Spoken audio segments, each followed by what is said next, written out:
신재민 전 기획재정부 사무관이 극단적 선택을 시도했다가 발견된 뒤 김동연 전 경제부총리가 소셜미디어를 통해 처음으로 입장을 밝혔습니다. 망설이다가 글을 올린다며 소신이 담긴 정책이 모두 관철되는 것은 아니라고 밝혔습니다. 그러면서 다른 부처, 청와대, 국회 등과 협의하는 과정에서 보완될 수도 수용되지 않을 수도 있는 것이 정책 형성 과정이라고 설명했습니다. 청와대가 적자 국채 발행을 강요했다는 신 전 사무관의 주장에 대해 답변한 것으로 풀이됩니다. 신 전 사무관의 대학 동문들도 어젯밤 호소문을 발표했습니다. 신 전 사무관의 주장을 옹호하려는 것은 아니지만 관료 조직에서 맞닥뜨릴 수 있는 문제를 개선해야 한다는 점은 누구나 공감할 것이라고 밝혔습니다. 신 전 사무관의 부모는 물의를 일으켜 대신 사과한다는 뜻을 전했습니다. 민간인 사찰 의혹을 제기한 청와대 전 특별감찰반원 김태우 수사관이 9시간여 동안의 검찰 조사를 받았습니다. 관련 첩보 문건을 포함해 민정수석실 차원의 지시 여부에 대해서였는데 집으로 돌아가면서 김 수사관은 박형철 청와대 반부패 비서관에 대해 공무상 비밀누설 혐의로 조만간 고발할 것이라고 밝혔습니다. 삼성 차명 계좌에 대한 과징금을 넣고 지난 2009년 당시 금융위와 국세청이 서로 책임을 미뤘던 것으로 드러났습니다. 과징금 대상인지 판단해야 할 금융위와 징수 업무를 맡은 국세청이 이른바 폭탄 돌리기를 한 모습이 공문에 담겼습니다. 미국 새 하원 외교위원장 내정자가 폼페이오 국무장관을 조만간 의회 증언대에 세워서 부진한 비핵화에 대한 설명을 듣겠다고 밝혔습니다. 북미 2차 정상회담 추진 등의 과정에 미국 의회 변수가 작용할 수 있다는 관측이 나옵니다.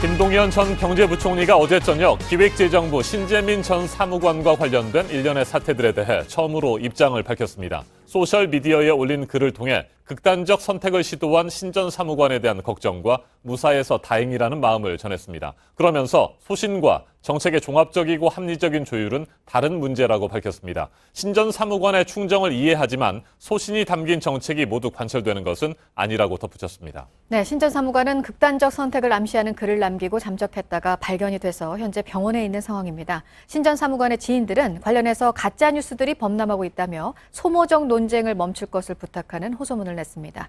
또 신 전 사무관 부모는 일이 너무 커져서 잘못된 선택을 하려 한 것 같다면서 사과문을 냈습니다. 박소연 기자가 보도합니다. 김동연 전 경제부총리가 소셜미디어에 처음으로 입장을 밝혔습니다. 신재민 전 사무관에 대한 걱정으로 망설이다 글을 올린다는 김 전 부총리는 정부 정책 결정 과정의 어려움을 이해해달라고 썼습니다. 기획재정부에서 다루는 정책은 종합적인 검토와 조율을 필요로 한다며 보다 넓은 시각에서 전체를 봐야 하는 사람들의 입장도 고려해달라고 덧붙였습니다. 이어 신 전 사무관의 충정을 이해한다면서도 소신이 담긴 정책이 모두 관철되는 것은 아니다라고 했습니다. 소신과 정책의 합리적인 조율은 다른 문제라면서 다른 부처들과 협의하는 과정에서 보완될 수도 수용되지 않을 수도 있는 게 정책 형성 과정이라고 강조했습니다. 김 전 부총리는 또 우리 경제에 할 일이 산적해 있다면서 빨리 논란을 매듭지어 해야 할 일에 매진했으면 한다며 끝을 맺었습니다. 신 전 사무관의 대학 선후배들도 호소문을 발표했습니다. 소모적인 논쟁에서 벗어나 이번 사건에서 얻을 수 있는 교훈에 대해 생각해달라고 했습니다. 또 신 전 사무관의 의견에 보다 귀 기울여 주었으면 한다면서 정부에 간곡히 부탁했습니다. 이와 함께 신 전 사무관이 뉴라이트였다거나 국가기밀로 사익 추구 활동을 했다는 것은 가짜 뉴스라고 주장했습니다. 한편 신 전 사무관의 가족들도 사회적 물의를 빚게 돼 죄송하다면서 사과문을 발표했습니다. JTBC 박소연입니다. 청와대가 적자 국채를 발행하라며 압박했다고 주장해온 신재민 전 사무관은 어제 극단적인 선택을 암시하며 잠적했다가 발견돼 병원으로 옮겨졌습니다. 경찰 추적 끝에 신고 4시간 만에 모텔에서 발견됐는데 다행히 생명에는 지장이 없는 상태입니다. 연지환 기자가 보도합니다. 경찰차가 모텔 앞에 도착하고 뒤이어 구급차도 모텔 안으로 들어옵니다. 신재민 전 기획재정부 사무관을 태운 구급차가 곧바로 병원으로 출발합니다. 신 전 사무관이 사라졌다는 신고가 접수된 건 아침 8시 20분쯤이었습니다. 신 전 사무관이 예약 전송한 휴대전화 문자를 받은 대학 친구가 경찰에 신고한 겁니다. 문자엔 극단적 선택을 암시하는 내용과 함께 자신의 고시원 출입문 비밀번호 등이 적혀 있었다고 합니다. 곧바로 출동한 경찰은 고시원에서 신 전 사무관이 직접 쓴 3장짜리 유서와 친구에게 마지막 메시지를 보낸 휴대전화기를 발견했습니다.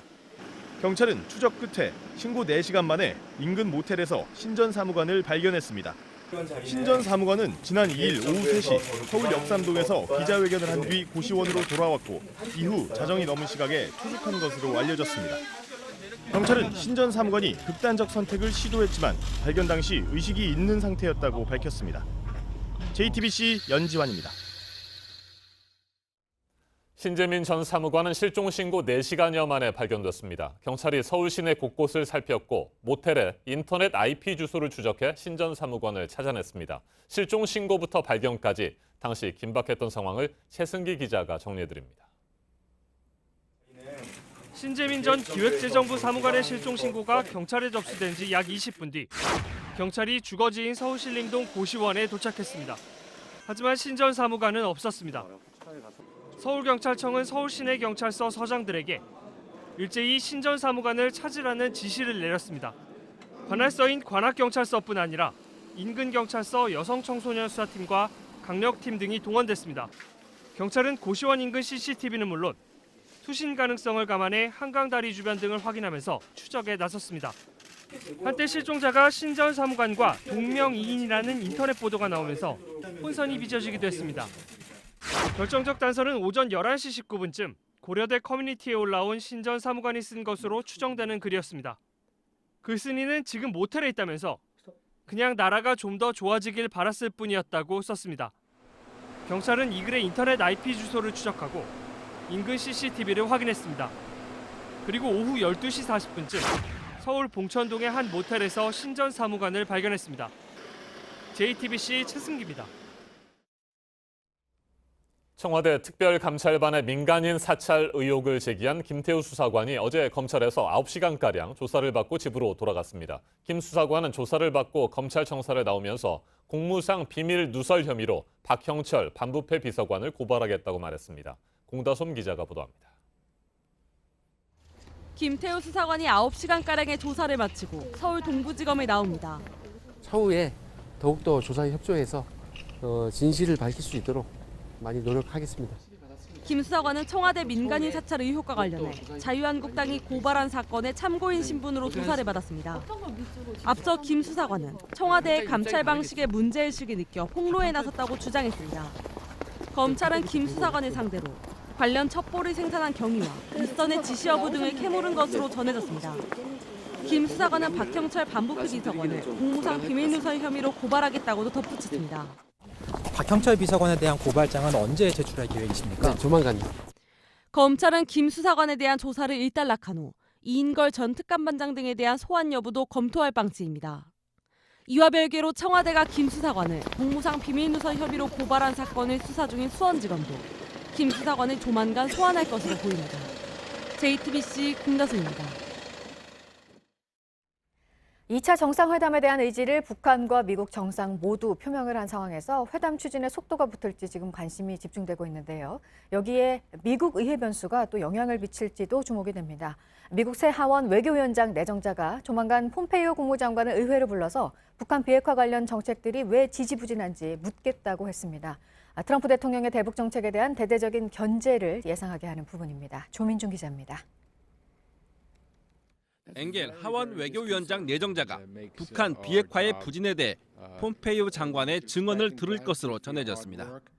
워싱턴 포스트 칼럼니스트 제니퍼 루빈이 기고글에서 밝힌 것인데 의회가 트럼프 행정부 대북 정책에 대해 본격 견제에 나선 것으로 분석됩니다. 루빈은 이어 엥겔 내정자가 대북 제재에 변화가 있을 경우 의회가 이 과정에 관여할 필요가 있다고 말했다고 밝혔습니다.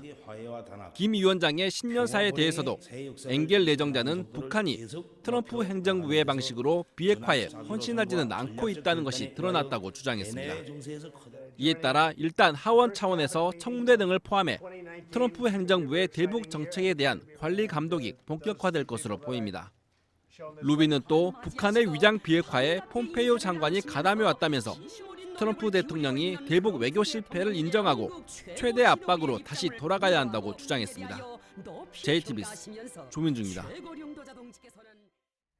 북해를 지나던 대형 선박에서 폭풍 때문에 컨테이너 수백 개가 떨어지면서 네덜란드 해변에 잔해가 떠다니고 있습니다. 독성 물질이 들어있는 컨테이너도 있다고 하고 컨테이너가 다른 선박에 부딪힐 가능성도 있는데 위치가 파악되지 않고 있는 상황입니다. 김성탁 특파원입니다. 독일 북부 북해를 지나던 대형 선박이 폭풍의 영향으로 휘청이면서 쌓여있던 컨테이너가 도미노처럼 무너져 내렸습니다. 바다로 떨어진 컨테이너 270개 중 상당수가 해류를 타고 떠다니는 중입니다. 네덜란드 북부 해안 섬의 해변엔 부서진 컨테이너가 놓여 있습니다. 컨테이너에서 나온 물건들이 쓰레기처럼 해변에 널려 있어 치우는 데 어려움을 겪고 있습니다. 현재까지 컨테이너 70개는 위치가 확인됐지만 나머지는 어디로 흘러가고 있는지 파악되지 않고 있습니다. 컨테이너 3개에는 독성 물질이 들어있어서 네덜란드와 독일 해안 경비대는 주민들에게 버려진 컨테이너에 접근하지 말라고 경고했습니다. 유럽에서 가장 큰 카고 선박으로 알려진 파나마 선적의 이 배는 19,000개의 컨테이너를 실을 수 있습니다. 떠다니는 컨테이너에 다른 선박이 충돌할 수 있어 선박 회사 측은 음파 탐지기로 위치 추적에 나섰습니다. 런던에서 JTBC 김성탁입니다. 실적 전망치를 크게 내린 애플발 충격이 밤사이 뉴욕 증시도 흔들었습니다. 중국 시장에서 아이폰 판매가 부진하면서 전망치가 내려간 건데 중국발 경기 둔화에 대한 우려가 커지고 있습니다. 심재우 특파원이 뉴욕 증시 소식 전하겠습니다. 애플 주가가 뉴욕 증시 개장 전 거래에서 8.5% 떨어지더니 개장 이후에도 급락세는 멈추지 않았습니다. 전날 뉴욕 증시가 폐장한 직후 지난 3개월간 실적 전망치를 8조 원 정도 낮춰잡아 발표하면서 급락세는 시작됐습니다. 중화권에서의 수요 둔화의 직격탄을 맞고 지난 3개월간의 매출액 전망을 대폭 낮춘 겁니다. 특히 홀리데이 시즌으로 불리는 연말 분기에 애플이 실적 목표를 채우지 못한 것은 매우 이례적입니다. 아이폰 신제품의 비싼 가격에 민감해진 중화권 소비자가 이를 외면했고 미중 무역 갈등으로 중국인들의 불매 운동이 본격화한 것이 주요 원인으로 지목됩니다. 좀 전에 마감된 뉴욕 증시에서 애플 주가는 추가로 10% 정도 빠지면서 142달러를 기록했습니다. 지난해 8월 주당 220달러를 훌쩍 넘기면서 미국 기업 최초로 시가총액 1조 달러 클럽에 가입했던 면모에서 한참 멀어졌습니다. Trade moves that the Republican administration has put on, it hurts everybody, and that's the pain that Apple and, as we heard, GM are going to start to suffer. 새해 첫 거래일인 전날 소폭 상승하면서 비교적 선방하는 모습을 보인 뉴욕 증시도 대장주인 애플 주가가 급락하면서 덩달아 내려앉았습니다. 다우존스 30산업평균지수는 전장에 비해 600포인트 이상 빠진 채 거래를 마쳤습니다. S&P 500과 나스닥 지수 모두 2% 이상 급락했습니다. 뉴욕에서 JTBC 심조우입니다. 이번에는 오늘 아침 체크해봐야 할 뉴스들을 분야별로 살펴보겠습니다. 먼저 정치 분야입니다. 문재인 대통령이 이르면 다음 주 임종석 비서실장을 포함한 청와대 비서진을 개편할 것으로 전망됩니다. 청와대가 후임 비서실장 후보에 대한 검증에 들어갔고 새 비서실장으로는 노영민 주중대사가 유력한 것으로 전해졌습니다. 청와대 행정관이 군 장성 인사와 관련된 자료를 청와대 밖으로 반출했다가 분실한 사실이 뒤늦게 알려졌습니다. 해당 행정관은 책임을 지고 사표를 냈고 의원 면직 처리됐습니다. 청와대는 분실 사실을 인정했고 군사기밀 문서는 아니라고 밝혔습니다. 이재명 경기지사가 어제 신년 기자간담회에서 차기 대선 출마 여부를 묻는 질문에 전혀 관심이 없다고 답했습니다. 여러 가지 논란도 많지만 도정을 열심히 하는 것이 도민들의 기대에 부응하는 길이라고 생각한다. 이렇게 말했습니다. 보통 분양 비수기인 연초지만 올해는 다르다고 전해드렸었습니다. 새해 첫 분양 아파트인 경기도 하남 위례신도시의 위례포레자이 480여 가구 1순위 청약에 6만여 명이 몰리면서 평균 130대 1의 경쟁률을 보였는데요. 3.3제곱미터당 평균 분양가가 주변 시세보다 1,000만 원가량 낮아서 인기가 높았습니다. 인터넷 전문은행 K뱅크가 이번 달부터 은행 자동화기기에서의 입출금과 이체 수수료 면제를 모든 은행 지점에서 하기로 했습니다. GS25와 우리은행 ATM에서만 수수료를 면제했던 걸 확대했습니다. 노동자들이 굴뚝농성을 이어가고 있는 파인텍 노사교섭이 어제 네 번째로 있었는데 13시간이 걸렸지만 이번에도 뜻을 모으지 못했습니다. 해고자를 파인텍의 모기업 스타플렉스가 직접 고용하라는 노조 측의 요구에 사측은 제3의 대안을 내놨고 이에 합의하지 못한 것으로 전해졌습니다. 계속해서 사회 분야 뉴스입니다. 4살짜리 딸을 화장실에 방치해 숨지게 한 30대 여성이 구속됐습니다. 경찰은 부검 결과 딸의 머리에서 심각한 피멍이 있는 것을 발견하고 엄마가 때렸는지 여부를 집중 추궁하고 있습니다. 지난 2일 강원도 원주시 중앙시장에서 화재가 발생한 데 이어 어제 저녁 8시 50분쯤 부근 원주 중앙시민전통시장에서도 불이 났습니다. 시장 안에 있는 먹거리 장터 기름집에서 불이 시작된 것으로 보입니다. 점포 10곳을 태우고 30분 만에 진화됐습니다. 불을 끄던 상인 3명이 연기를 들이마셔 치료를 받았습니다. 어제 저녁 8시 20분쯤 경기도 수원시 팔달구 우만동의 아파트 3층에서도 불이 났습니다. 집 내부를 태우고 20분 만에 진화됐는데 아파트 주민 40여 명이 긴급 대피했습니다. 이들 가운데 9명은 연기를 흡입해 병원에서 치료를 받았습니다.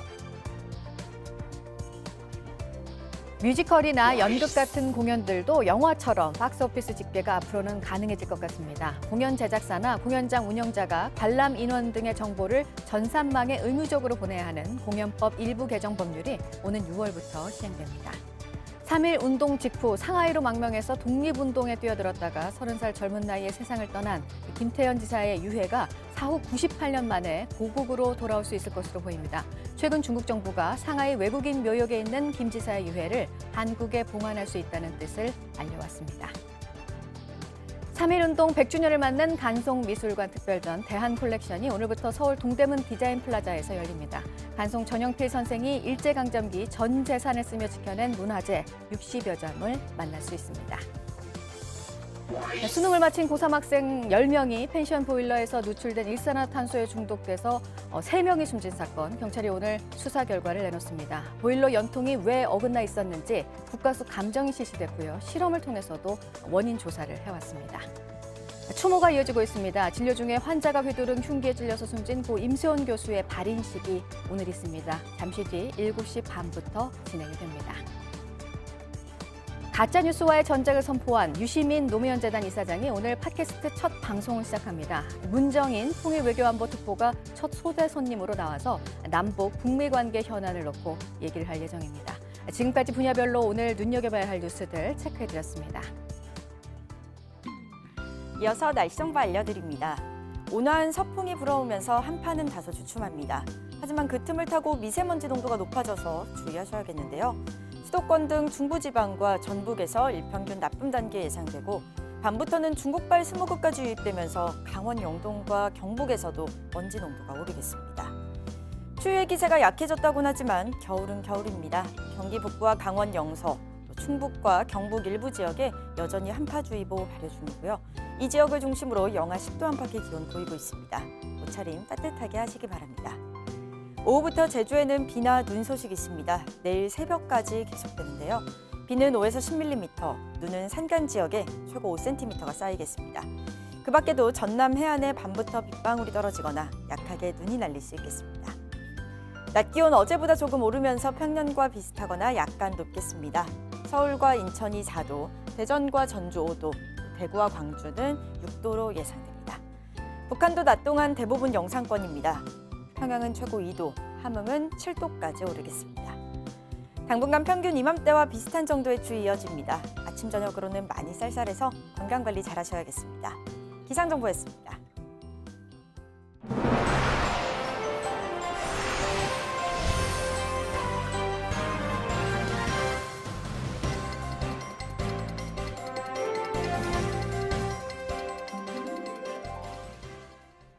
어제 오전 천안의 한 초등학교 공사장에서 불이 났습니다.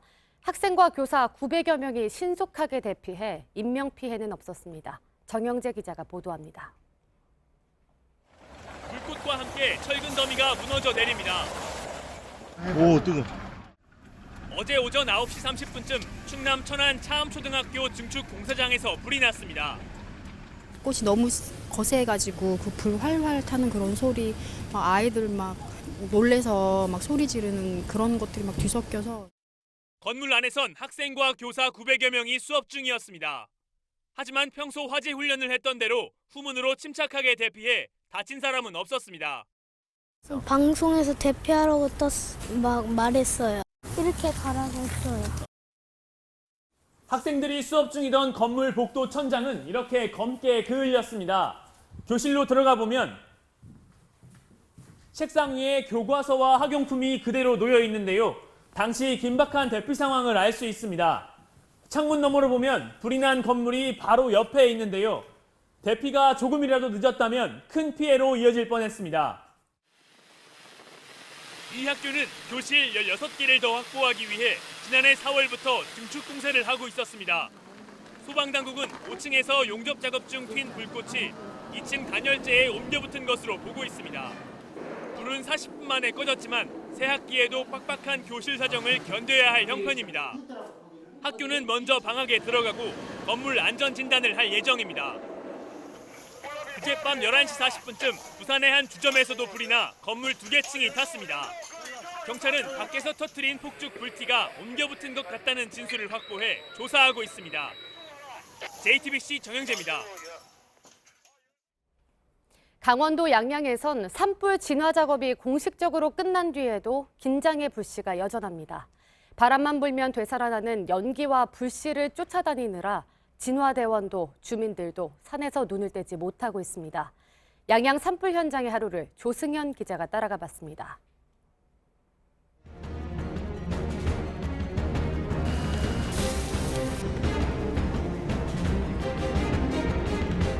하지만 산불은 아직 끝나지 않았습니다.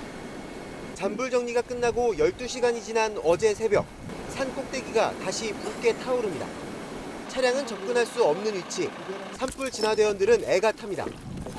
다행히 금방 날이 밝고 헬기가 투입돼 한숨 돌리지만 지금부터가 시작입니다.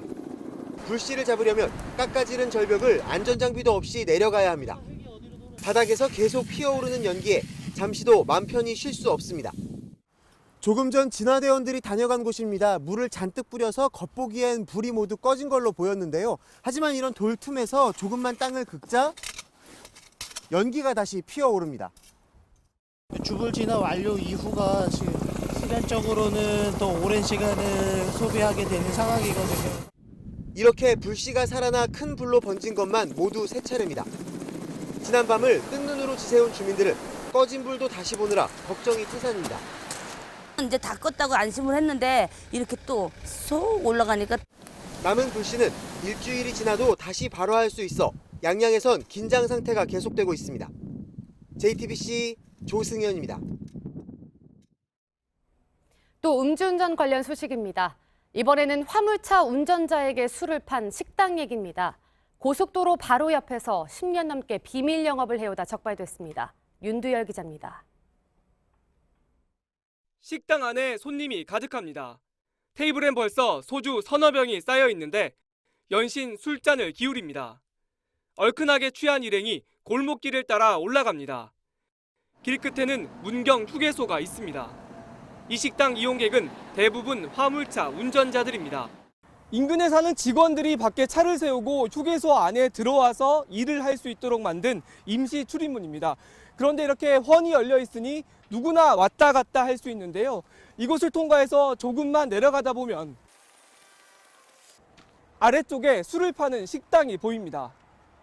2006년부터 이곳에서 영업을 하며 화물차 운전자에게 술을 팔아온 식당 업주가 경찰에 붙잡혔습니다.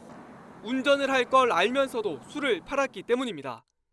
그거는 운전자들이 알아서 해야 되는 건 문제지. 우리나라 식당 다 뒤지면 다 걸리는 거지 뭐. 전국 휴게소 주변엔 이런 곳이 한두 곳이 아닙니다. 2016년 추풍령 휴게소에서도 화물차 운전자를 승합차에 태워와 술을 판 업주가 적발된 적이 있습니다. 적발된 업소엔 음주운전 방조죄가 적용되는데 형량도 낮고 영업 정지 같은 행정처분도 할 수 없습니다. JTBC 윤두열입니다. 우리 해군 함정이 일본 초계기를 레이더로 조준했다는 논란과 관련해 일본 측이 해를 넘겨 계속해서 반발하고 있습니다. 아베 총리의 신년 인터뷰 이후 우익 정치인들까지 나서서 일본 초계기가 위협 비행을 했다는 증거를 대라고 요구하고 있습니다. 윤서령 특파원 보도 먼저 보시고 전문가와 한 걸음 더 들어가겠습니다. 사토 마사히사 외무성 부대신이 3일 오전 트위터에 올린 내용입니다. 자위대 초계기는 금지 비행의 5가지 유형에 해당되지 않았다면서 위험한 비행을 하지 않았다고 주장했습니다.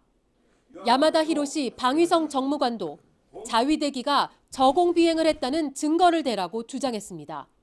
전날 국방부가 아베 총리의 인터뷰에 대해 깊은 유감을 표명하는 입장문을 내자 곧바로 반격에 나선 겁니다. 두 사람은 각각 외무성과 방위성의 고위 관료이면서 자민당 소속 국회의원입니다. 사토 부대시는 매년 야스쿠니 신사를 참배해온 대표적인 우익 정치인입니다. 지난달 말 자민당 국방부회에서 해군 함장의 처분과 한국 측의 사죄를 요구하는 등 줄곧 강경한 입장을 취했습니다. 야마다 정무관 역시 한일 위안부 합의에 대한 한국 대응에 대해 제정신이 아니라는 망언을 한 전력이 있습니다. 우리 국방부는 일본 초계기가 위협 비행을 한 사실은 변함이 없다는 입장입니다. 도쿄에서 JTBC 윤서령입니다. 우리 해군 함정이 일본 초계기를 화기 관제 레이더로 조준했다고 주장하며 일본 아베 정권이 2주 넘게 계속해서 반발하고 있습니다. 그동안 공세적 대응을 자제하던 우리 정부는 오히려 일본 초계기가 위협 비행을 한 것을 사과해야 한다며 반박 동영상을 준비하는 등 맞대응에 나섰습니다. 일본이 이처럼 집요하게 반발하는 배경은 무엇인지, 그리고 우리 정부가 어떻게 대응하는 것이 옳을지 양기호 성공회대 일본학과 교수와 자세하게 짚어보겠습니다. 어서 오십시오. 네, 안녕하십니까. 네, 지난달 20일에 발생한 사건입니다. 동해 대화태 어장 부근에서 우리 함정, 광개토 대왕함 그리고 일본 초계기가 상당 시간 대치를 했던 상황입니까? 맞습니다. 이게 이제 사실은 당시 그 북한 선박이 전환한 상태였고 네. 우리가 인도주의적인 차원에서 한국의 광개토 대왕함이 이제 구조에 나선 상태였거든요. 그런데 거기에 이제 일본의 초계기가 네. 공해상에서 떠서 말하자면 그 일본 측의 주장에 의하면 광개토 대왕함이 일반적으로 광학용 렌즈가 아니고 사격용 화기관제 레이더를 네네. 쐈다라는 겁니다. 근데 거기에 대해서 우리 측은 그게 아니고 일본 측이 지나치게 저공비행을 했다. 네. 광학 렌즈였지 이게 사격용 레이더를 쏜 건 아니다라고 이제 한국 측이 주장을 하고 있고, 단지 이제 화면을 보면 누가 봐도 지나치게 이게 저공비행한 게 아니냐 하는 네네. 그런 그게 금방 알 수 있을 정도입니다. 더구나 일본의 이제 피한 초계기는 말이 초계기지 사실은 이제 상당히 공격용 무기를 장착하고 있는 그런 상태거든요. 그런 점에서는 아직까지 어느 쪽이 이제 사실 진실인지는 알 수 없지만 일본 측이 그렇다면 만약에 진실이라면 한국 측으로서는 레이더 주파수를 밝혀내라, 네네. 그걸 공개하라고 지금 주장을 하고 있는 데 비해서 일본은 그것은 군사 기밀이기 때문에 알려줄 수 없다라는 식으로 지금 그 맞대응하고 있는 그런 상태입니다. 네, 일본은 당시 초계기에서 촬영한 동영상을 공개하면서 계속해서 반발을 하고 있는데 말씀하신 대로 그 레이더 주파수를 밝히지 않고 있기 때문에 그 동영상의 신빙성이라든지 신뢰성도 의심이 되는 상황 아닙니까? 맞습니다. 이제 사실은 이게 이렇게 그 커질 사안은 분명히 아니거든요. 말하자면 한국 해군하고 일본의 해상자위대는 한라인 이제 긴급 통화가 다 있습니다. 네. 사전에 이제 어떤 오해를 풀기 위해서 전화 통화를 통해 가지고 해결할 수 있는 문제인데 일본 측이 이걸 지금 유튜브 동상이라든지 일본의 방위성의 홈페이지에 지금 올린 상태입니다. 말하자면 일방적으로 지금 그걸 올리면서 지금 그 사실을 지금 왜곡 내지는 일본 측에 억지 네. 주장을 하고 있는 상태거든요. 결국 이제 진실 공방에 들어간 그런 상태입니다. 네, 우리 정부는 일본 초계기가 150m 정도 상공까지 낮게 비행을 하면서 위협 비행을 했다, 이런 입장인 겁니다. 이에 관련해서 이제 반박 동영상도 준비를 하고 있는데 결국에는 진실 공방으로 가고 있는 모습입니다. 그렇습니다. 아직은 이제 한국 국방부에서 지금 이 동영상을 올리지는 않았는데요. 네. 일본 측이 이건 사실 이건 좀 지나치게 이 사안을 키우고 있거든요. 이걸 먼저 일본이 확실하게 그 진실은 밝히지 않은 상태에서 여론전으로 몰고 가고 있는 상태라서 예를 들면 지나치게 이걸 홈페이지에 올리거나 아니면 유튜브에 올려가지고 지금 몇십만 명 이걸 지금 조회한 상태입니다. 말하자면 거기에는 그 자막을 보게 되면 저편 네이비라는 것이 있습니다. 이것은 네. 해군이거든요. 그렇죠. 그런데 일본의 헌법상으로서는 헌법 구조에 육해공군 기타 전투력을 보유하지 못한다고 있기 때문에 일본은 영어로 한다면 그 셀프 디펜스가 돼야 됩니다. 맞습니다. 자유대는 정식 군대가 아니잖아요. 맞습니다. 정식 군대가 아닙니다. 네이비를 쓸 수는 없는 겁니다. 그런데 그걸 의도적으로 이걸 네이비라는 걸 동영상을 쓰고 그리고 이제 거기에 한국 측에 자꾸 그 타신을 하는데 한국 측이 반응이 없는 것을 부각시키고 있는 그런 네. 상태거든요. 사실은 이제 국내에서는 여러 가지 거기에 대한 이제 설명이 나오고 있는데 예를 들면 당시 지나치게 이게 파도가 높아가지고 네. 잘 잡히지 않았다라는 점에서는 충분하게 수신이 되지 않았다는 것이 이제 한국 측의 설명입니다. 자, 그렇다면 아베 정권이 이처럼 이번 사안을 지나치게 키우고 있는 이유는 뭘까요? 기본적으로 이제 한국 정부에 대한 불만이 지금 축적되어 있는 네. 상태입니다. 말하자면 위안부 합의에 대해서 이것을 이제 일본 측에서 본다면 이건 그 화해 치유 재단을 해산했기 때문에 이걸 또 뒤집는 게 아니냐는 그런 이제 그 반박이 있고, 또 지난번에 이제 역시 그 제주도에서 열린 국제 관함식에서 5.12 사태가 있지 않았습니까? 그래서 일본 자위대 함정이 참가할 수 없었고, 더구나 이제 가장 그 중요한 게 지금 그 강제징용 대법원 판결이 남아 있는데, 네. 일본 측은 여기에 대해서 한국 정부가 전적으로 책임지는 어떤 그런 근본적인 대책을 세워달라, 적어도 작년 연말까지는 내달라는 것이 일본 측의 요구였는데, 여기에 대해서는 지금 한국 정부가 신중하게 이렇게 검토를 하고 있거든요. 근데 그런 점에서 이런 다양한 측면에서 불만이 누적된 거, 그리고 한국 정부가 적극적인 대안을 제출하지 않는 것에 대해서 일본 정부가 지금 상당히 안 달라고 있는 그런 상태. 그런 점에서는 한국 때리기에 나선, 말하자면 빨리 말하자면 답안지를 가져와라라는 식의 지금 일본 측이 지금 재촉을 하고 있는 그런 형상이고, 근데 그런 것들이 지금 파편적으로 다양하게 이런 그 사태로 번지고 있는 그런 상황이라고 보시면 될 것 같습니다. 네, 아베 정권이 우리 정부에 대한 불만을 드러내는 것이기도 하고요. 또 한편으로는 아베 총리가 국내 정치에 이번 사안을 이용하는 것이 아니냐, 이런 의심도 충분히 가능한 상황인 것 같습니다. 현재 아베 내각의 지지율이 상당히 많이 떨어졌잖아요. 많이 떨어졌습니다. 지금 한 37%까지 내려갔습니다. 지금 외국인 노동자 대책인데요. 그 법안이 지금 중요한 참여위원회에서 작년 연말까지 해가지고 다 통과가 됐거든요.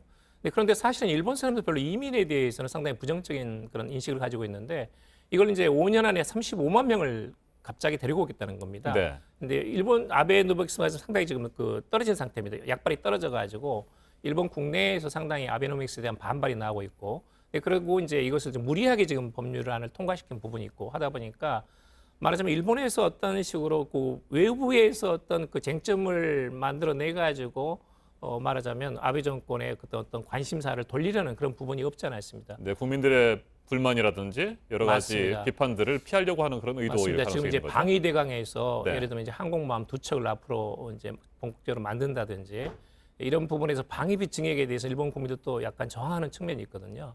그런데 이런 것들을 자꾸 이제 그 일본 언론에서 말하자면 내보내게 되면 방위비 증액이 불가피하다라든지, 또는 지금 한국과의 그 안보 협력 자체에 대해서 일본 내에서는 상당히 이제 부정적인 기류가 있습니다. 지금 방위대강의 그 초안이 네. 나왔는데, 거기는 예전에는 항상 2010년, 2013년 경우에도 미국 다음에 한국이 안보 협력의 두 번째 순위에 올라 있었거든요. 근데 이번에는 지금 말하자면 미국, 그 다음에 인도, 호주 또는 동남아, 한국이 5위로 떨어질 정도로, 말하자면 일본 내 다양한 어떤 그런 그 우파 또는 일본 자위대 또는 수상 관저 또는 방위성, 이런 그 말하자면 부정적인 인식들이 상당히 투영된 하나의 현상으로서 지금 이건 사건이 일어나고 있지 않나, 그런 생각도 듭니다. 네, 또 하나 놓쳐서는 안 될 아베 총리의 속셈, 의도라고 한다면 결국에 평화헌법으로 불리는 헌법 구조를 개정하려고 하는 움직임 아니겠습니까? 그를 위해서 자위대의 역할을 부각시키고 있다는 분석도 있습니다. 그건 뭐 저는 그 틀림없는 사실이라고 봅니다. 아베 수상 자신이 본인의 가장 중요한 정치적인 업적은 헌법 개정이다. 네. 이것이 이제 사실 본인은 가장 중시하고 있는 대목이고, 올해 안에 이제 헌법 개정안을 초안이 어떻게든 그 통과되든지 아니면 그 분위기가 조성되든지 하는 것들이 이제 아베 수상의 목적이거든요. 그러면 왜 헌법이 필요하느냐? 지금 이미 한반도 비핵화 평화체제 구축에 대해서는 상당히 작년에 굉장히 큰 어떤 진일보한 그 국제 환경이 네. 만들어지지 않았습니까? 만약에 평화리로 간다면 평화법을 개정할 필요는 없는 겁니다. 그럼에도 불구하고 항상 한일 간의 이런 안보 갈등이라든지 아니면 북한의 핵과 미사일, 그리고 가장 큰 것은 역시 중국의 해양 진출, 이것을 일본이 헌법을 개정해서라도 충분한 방위력을 갖춰가지고 견제할 수 있는 어떤 그런 그 일본 내부의 어떤 그런 그 논리가 필요한 거죠. 네. 근데 그런 점에서는 하나의 그런 헌법 개정으로 가기 위한 다양한 수순에 있어서의 중요한 하나의 그런 한 대목이다, 이렇게 보시면 될 것 같습니다. 네, 아베 정권이 지금 이처럼 크게 이번 사안을 부각시키는 이유, 크게 세 가지를 다시 한번 정리한다면, 일단 국내 반발, 국내 정치에 대한 이용을 하려고 하는 것이 있고, 또 우리 정부에 대한 불만을 드러내는 것이 있고, 방금 말씀하신 평화헌법 개정을 시도하려고 하는 그런 움직임입니다. 자, 그렇다면 우리 정부 어떻게 대응하는 것이 옳다고 보십니까? 사실 지금 여러 가지 일본 내에서 여론도 지금 상당히 한국에 대한 부정적인 여론도 없지 않아 있어가지고, 그동안 한국 외교부하고 지금 국방부는 상당히 로키 그 낮은 대응으로 해왔습니다만은, 지금 어느 정도 지금 정도를 넘어섰다, 수위를 넘어섰다고 보고 있습니다. 그런 점에서는 지금 총리실에서 강력하게 이에 대응하도록 지금 지시가 지금 나오고 있고, 그런 점에서는 단호하게 이 부분에 대해서 대응하는 것이 맞습니다. 그렇지만 이제 여러 가지 한일 관계가 이 협력 분위기가 있어야 네. 역시 이제 북미 정상회담 그리고 한반도 비핵화로 이어지는 선순환 과정을 만들어낼 수 있거든요. 근데 그런 점에서는 실튼 좋든 간에 한일 간의 어떤 말하자면 협력 분위기를 연출하는 것이 필요합니다. 그런 점에서는 지금 일본 정부가 기다리고 있는 이 강제징용 대법원 판결 이후에 지금 이미 이제 온고다는 그 일본 기업에 대한 압류 신청을 한 상태입니다.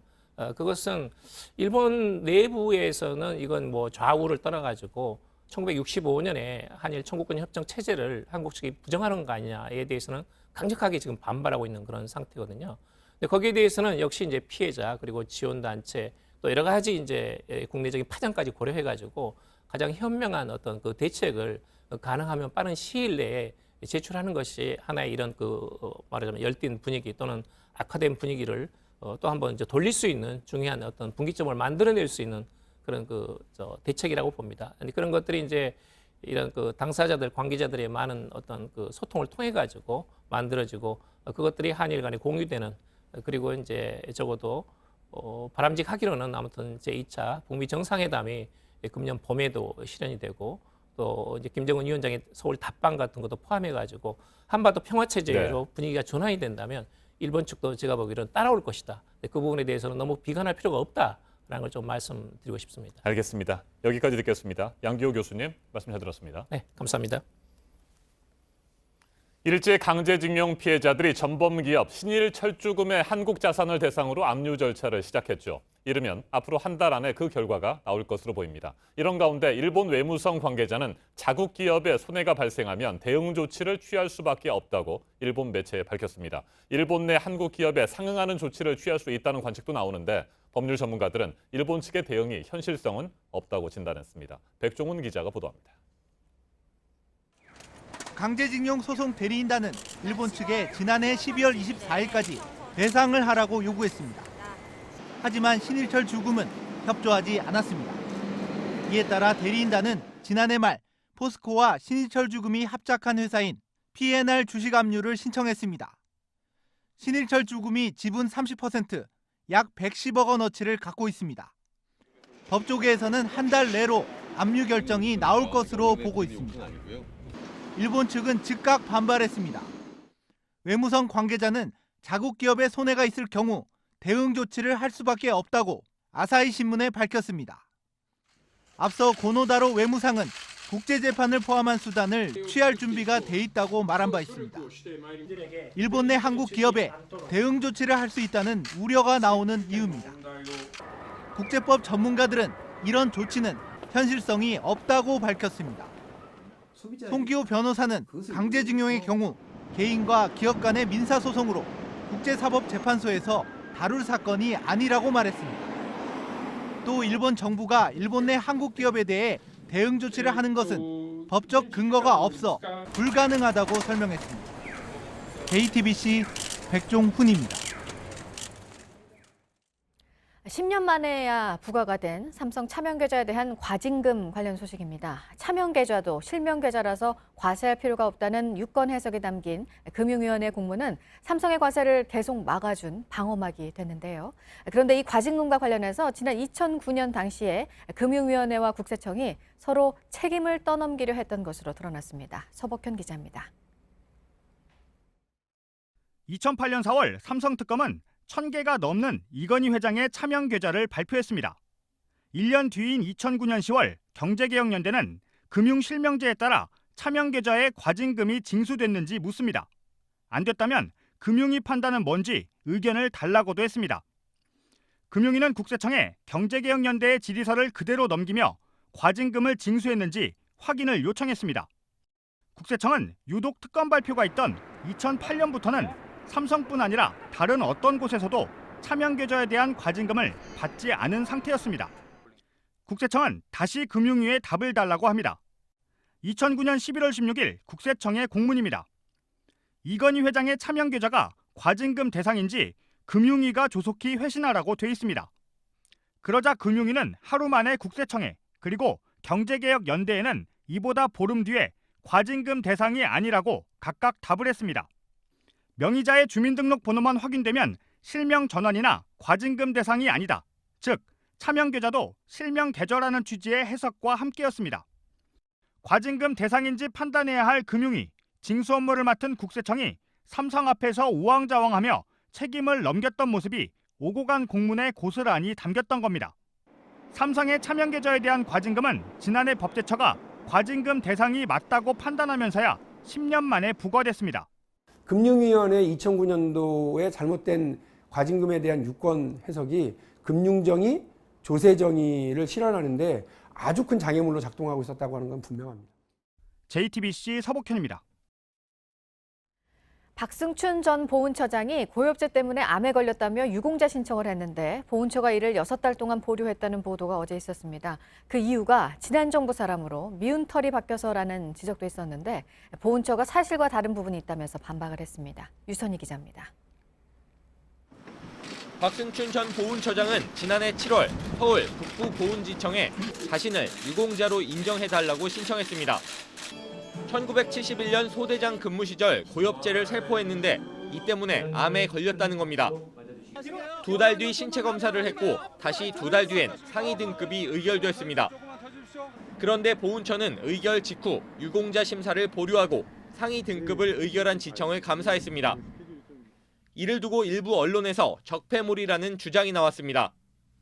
처장직에서 물러난 뒤에 유공자 신청을 했고 고엽제 피해가 인정됐는데 지난 정부 사람이라 일부러 배척했다는 겁니다.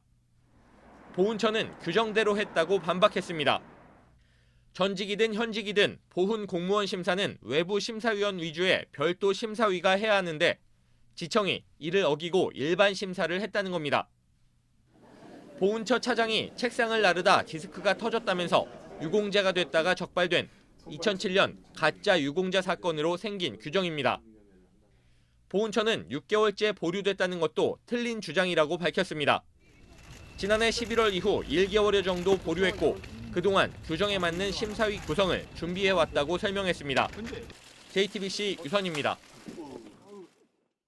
네, 지금부터는 침대 회사 시몬스의 대표와 관련된 의혹들 전해드리겠습니다. 먼저 필리핀 여성을 가사 도우미로 불법 고용했다는 의혹입니다. 이 여성을 회사 직원으로 올려놓고 집안일도 시키고 딸에게 영어도 가르치게 했다는 건데 대한항공 일가가 받은 혐의와 비슷합니다. 먼저 류정화 기자입니다.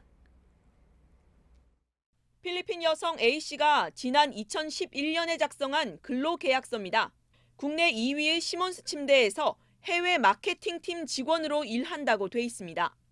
이듬해 작성된 출장 명령서엔 A씨가 시장 조사 등을 위해 미국 애틀랜타에 간다고 적혀 있습니다.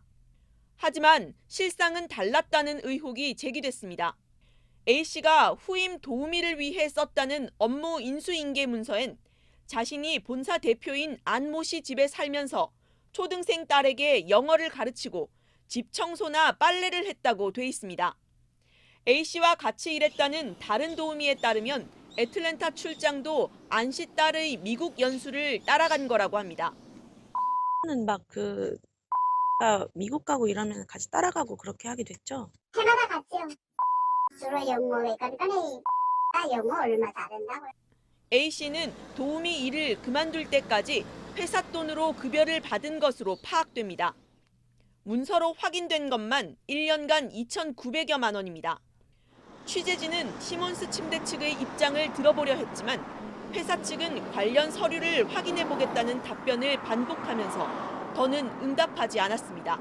JTBC 류정화입니다. 그리고 또 하나 시몬스 대표가 회사 돈으로 해외에서 주방 가구 등을 수입해서 개인 용도로 썼다는 의혹도 있습니다. 자신의 집 인테리어에 사용했다는 의혹입니다. 조보경 기자입니다. 시몬스 침대가 법인 명의로 관세청에 신고했다는 2016년과 2017년 수입 내역서입니다. 2억짜리 주방 가구 세트와 6천만 원짜리 냉장고, 1억짜리 조각품 등이 포함되어 있습니다. 그런데 해당 물품을 수입한 시기는 안모 대표가 서울 삼성동에 집을 지을 때와 겹칩니다. 시몬스 침대의 전 직원 C씨는 안 대표의 자택 인테리어에 사용된 것으로 추정된다고 주장했습니다. 이에 대해 시몬스 침대 측은 일부 인테리어 물품을 직영 매장에서 쓰려고 수입했다가 대표 개인 비용으로 다시 구매했다고 해명했습니다. 하지만 구체적인 증빙 내역은 공개하지 않았습니다. JTBC 조보경입니다. 김정은 북한 국무위원장이 신년사에서 전제 조건이나 대가 없이 개성공업지구와 금강산 관광을 재개하자고 우리 정부에 제안했죠. 그로부터 이틀 뒤인 어제 개성공단 기업인들이 모여서 첫 회의를 했습니다. 다음 주 통일부에 방북 신청을 하기로 결정했습니다. 박현주 기자가 보도합니다. 개성공단 기업협회가 북한 신년사 후 첫 회의를 열고 오는 9일쯤 정부에 방북 신청을 하기로 했습니다. 지난 2016년 2월 공단이 갑자기 폐쇄되면서 남겨두고 온 시설과 장비를 점검하기 위해서입니다. 작년에 평창올림픽이 그렇게 되었듯이 올해는 화두가 개성공단이 앞서 지난해 10월에도 기업인 150여 명 규모의 방북단을 꾸려 신청서를 냈지만 이루어지지 못했습니다. 협회 측은 이미 방북을 위한 모든 준비는 마쳤으며 남북 합의만 이뤄지면 이달 중 방북을 추진한다는 입장입니다. 공단 폐쇄 후 처음으로 시설 점검이 이루어지면 시설 개보수, 투자 유치, 북한 근로자 고용 문제 등을 협의할 예정입니다. 2019년 상반기 내에는 재개가 돼야 되지 않나. 반드시 열려서 우리가 들어가서 원래의 자리에서 일을 하고 싶습니다. 통일부도 기업인들의 방북 자체는 대북 제재에 저촉되지 않는다고 보고 신청이 들어오는 대로 관계부처 협의를 거쳐 승인 여부를 결정하겠다고 밝혔습니다. JTBC 박현주입니다. 남편 전두환 씨를 민주주의의 아버지라고 지칭한 이순자 씨의 발언을 놓고 계속해서 논란이 일고 있습니다. JTBC가 과거 영상을 찾아봤는데 전두환 씨도 비슷한 말을 했던 것으로 확인됐습니다. 내가 미국식 민주주의를 했다. 대통령 2번 하려다 모범을 보이려고 한 번만 했다. 이 같은 발언들이 전두환 씨 육성으로 담겨 있었습니다. 임소라 기자입니다. 2012년 전두환 씨는 국내를 찾은 미 예일대 경영대학원 학생들에게 이런 말을 했습니다. 권력을 남용하는 이런 사회가 되면 이건 선진국 될 수가 없어. 권력이 있는 사람들이 항상 잘 판단해서 민주주의를 성공적으로 이끌었다는 주장도 했습니다. 나는 군인 출신이니까 민주주의도 군인식으로 할 위험성이 있는데 장관 같은 분이 옆에 있어서 거의 미국식과 같은 민주주의를 했다고 내가. 5년 단임제를 자신이 이룩한 업적이라고도 했습니다.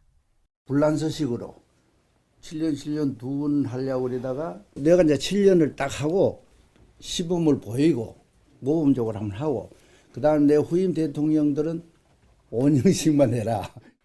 2012년 당시 남편 옆에 있던 이순자 씨는 이런 말을 했었습니다. 우리나라 먹고 살 수 있는 기초를 양반 교십 때 다 한 거예요. 저는 마누라지만 자랑스럽게 생각합니다.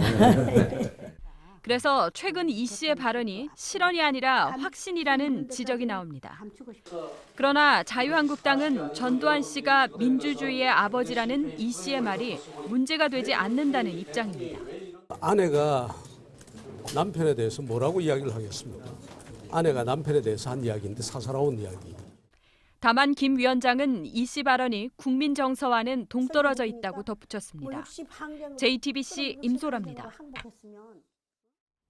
5.18 민주화 운동 당시 보안사령관이었던 전두환 씨가 광주를 직접 찾아 진압 방식을 논의했다는 기록이 담긴 책이 발견됐습니다. 저자는 전두환 씨의 전속 부관으로부터 자료를 넘겨받아 전 씨를 옹호하는 입장에서 책을 썼습니다. 그동안 소문만 무성했죠. 5.18 당시 전두환 씨의 광주 방문서를 입증할 단서가 될지 주목됩니다. 정진명 기자가 보도합니다.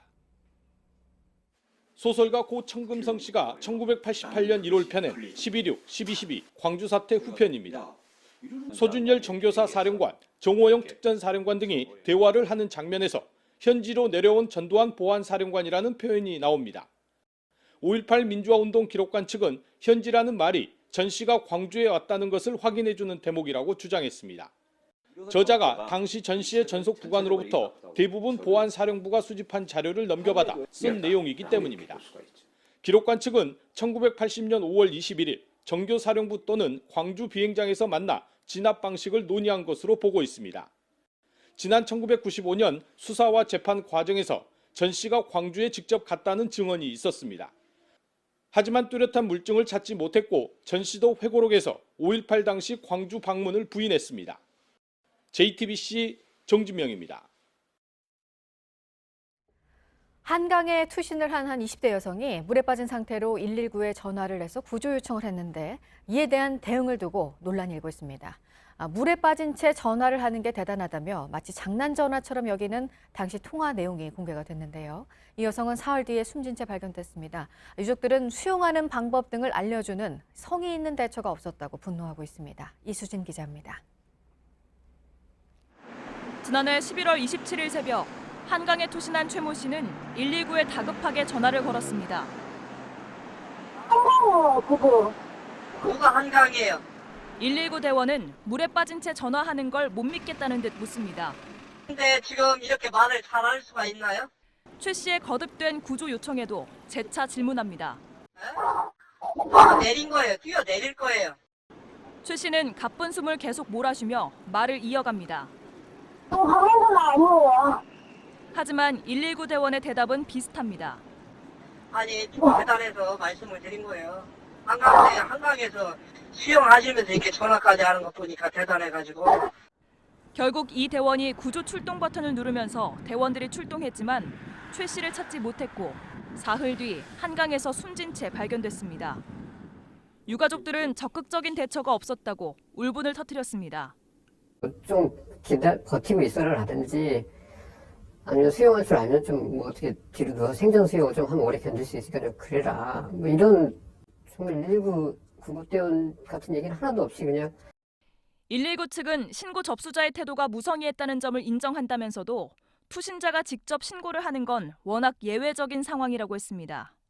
JTBC 이수진입니다. 네, 당시 이 여성을 구조하기 위해 출동을 했던 대원들이 20분 만에 수색을 끝낸 부분도 아쉬움이 남는 부분입니다. 이 여성이 뛰어내리는 CCTV 장면을 당시에는 찾지 못했는데 유족이 민원을 내자 사건 한 달이 지나서야 그 모습이 담긴 CCTV를 확인했습니다. 박준우 기자입니다.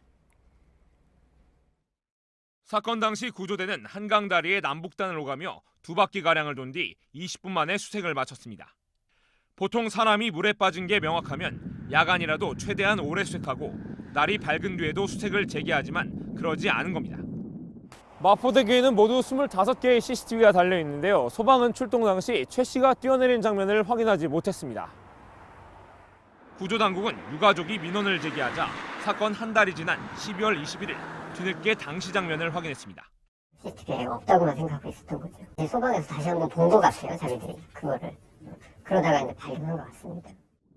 또 출동 과정에서 구조대원과 최 씨 사이에 한 차례 통화가 연결됐지만 사이렌 소리 등으로 정확한 위치를 파악하지 못했습니다.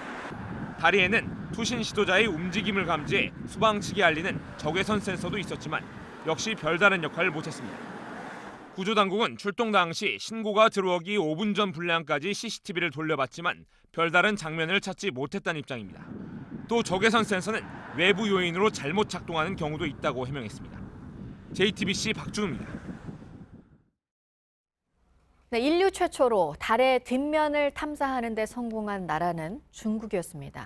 지난 1957년에 세계 최초로 인공위성을 발사하는 데 성공한 옛 소련에 미국이 받았던 충격, 다시 떠올려지고 있습니다. 신경진 특파원입니다. 중국 탐사선 창어 4호가 달의 뒷면 남극에 접근합니다. 고도 15km부터 초속 1.7km로 하강하던 창어 4호는 달 표면 100m 지점에서 속도를 줄여 표면의 장애물을 탐지합니다. 남극 근처 분화구인 폰 카르만 크레이터에 한국 시간 11시 26분 착륙에 성공하자 베이징 관제소에 환호가 터져나옵니다. 이어 창어 4호가 촬영한 달의 뒷모습이 사상 최초로 인류에게 전송됐습니다. 인류는 그동안 지구와 달 뒷면 사이 통신이 불가능해 착륙을 시도하지 못했습니다. 탐사선이 달 뒷면으로 들어가는 순간부터 지구와 교신이 끊어지기 때문입니다. 중국은 견우와 직녀의 만남을 도왔던 전설 속의 오작교에서 이름을 딴 최차오 통신위성을 띄워 지구와 창어 4호 간 통신 문제를 해결했습니다. 창어 4호는 로봇 탐사차로 달 뒷면의 토양과 광물 분석 등의 임무를 수행합니다. 2020년엔 창어 5호를 발사해 달 광물을 채집해 지구로 돌아온다는 계획입니다. 중국이 달 뒷면 탐사에 성공하자 옛 소련이 세계 최초로 인공위성을 발사한 이른바 스푸트니크 쇼크가 현실화됐다는 평가입니다. 베이징에서 JTBC 신경진입니다.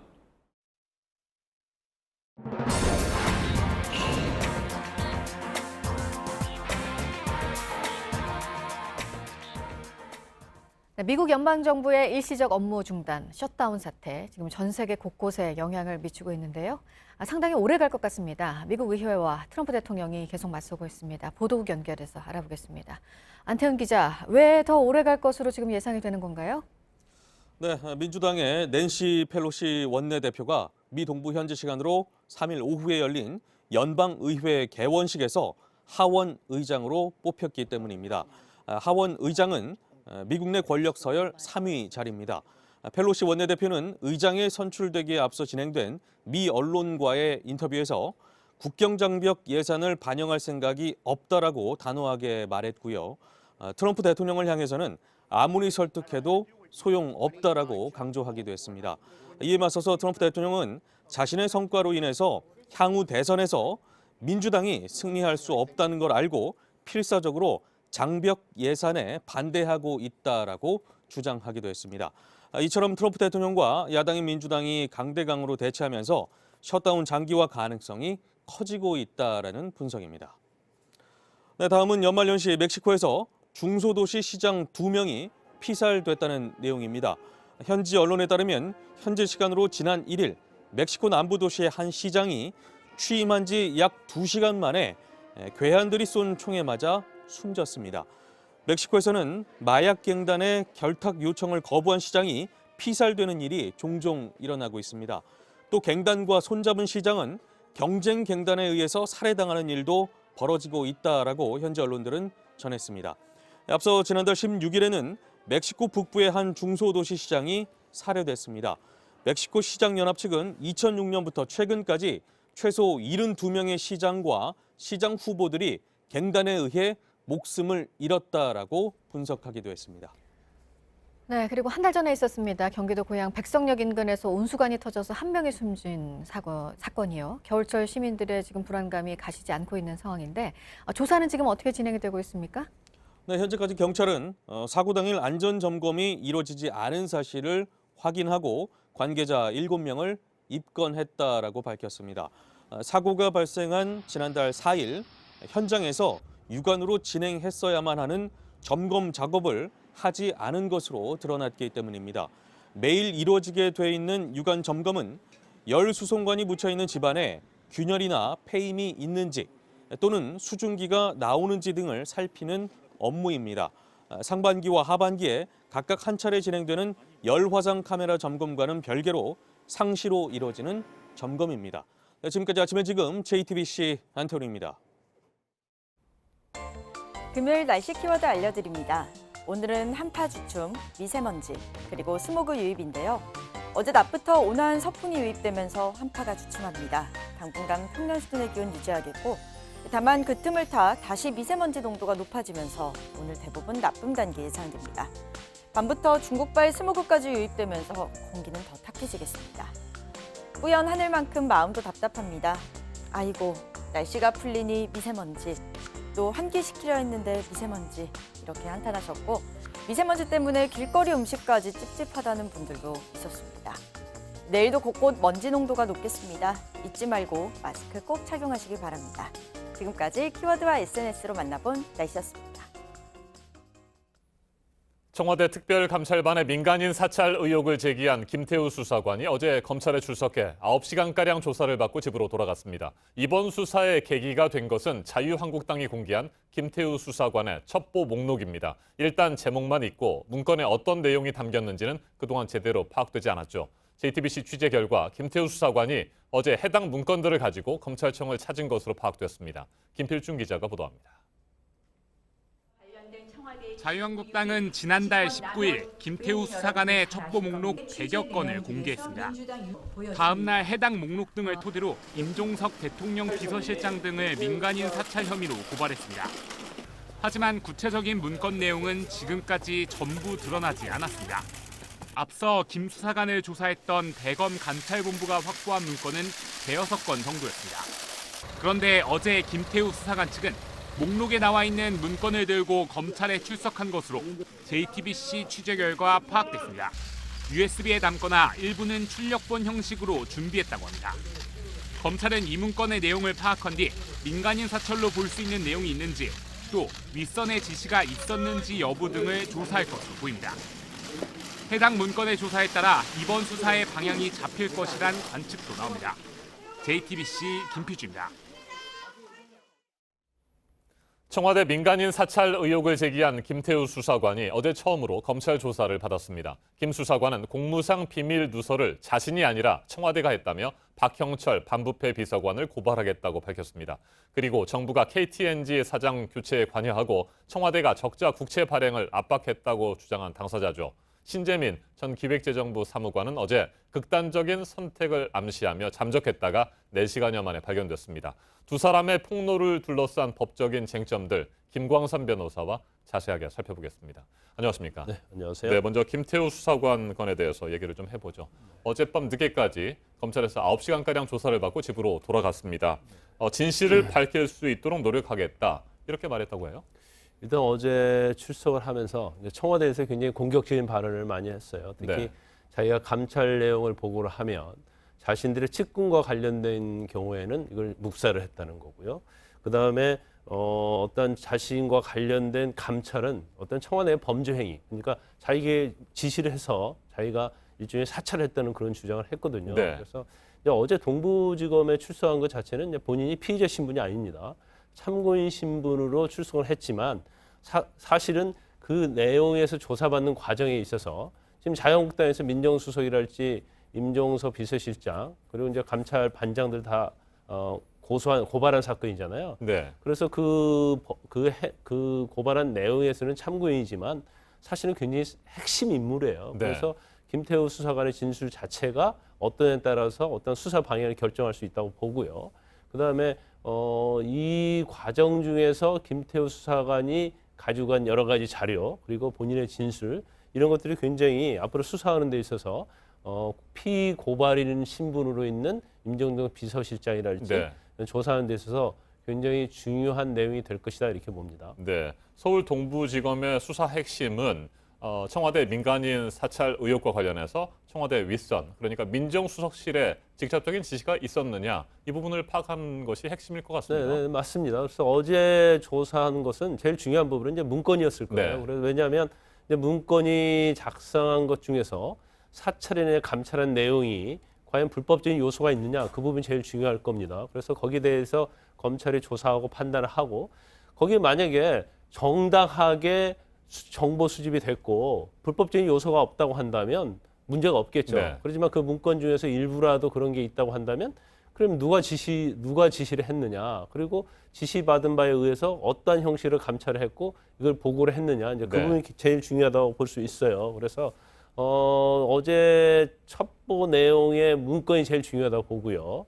그리고 어제 9시간 정도 조사를 받았잖아요. 네. 그런데 일단은 어제는 뭐 첫 조사이기 때문에 그러한 것들을 전체적으로 살펴보는 데 주안점이 두었을 걸로 보입니다. 그렇지만 이제 특감반원이랄지 여러 가지 감찰 내용의 절차랄지 이런 부분을 조사를 하면서 어느 정도 조사가 마무리되면 네. 그다음에 비서실장이랄지 민정수석들을 조사를 할 거예요. 그런데 뭐 아마 제가 볼 때는 전혀 뭐 문제가 없다고 하면 이제 서면 조사로 할 수도 있겠죠. 그렇지만 그러면 야당에서 가만히 있지 않을 겁니다. 네네. 그래서 어느 정도의 조사는 소환을 해서 불러서 직접적으로 조사할 가능성이 크다 이렇게 봅니다. 네, 어제 김태우 수사관이 검찰에 출석하면서 그동안 뭐 목록 정도만 알려져 있었는데 한 100여 건의 자료를 가지고 들어갔다고 합니다. 이 부분에 대해서 앞으로 상당 기간 집중적인 조사를 좀 하겠군요. 그렇죠. 대검 감찰본부에서 확보한 문건은 한 5개에서 네. 6개에 불과하거든요. 그래서 그걸 가지고 이제 감찰을 했었는데 아마 그 USB에 100여 건의 문건 그리고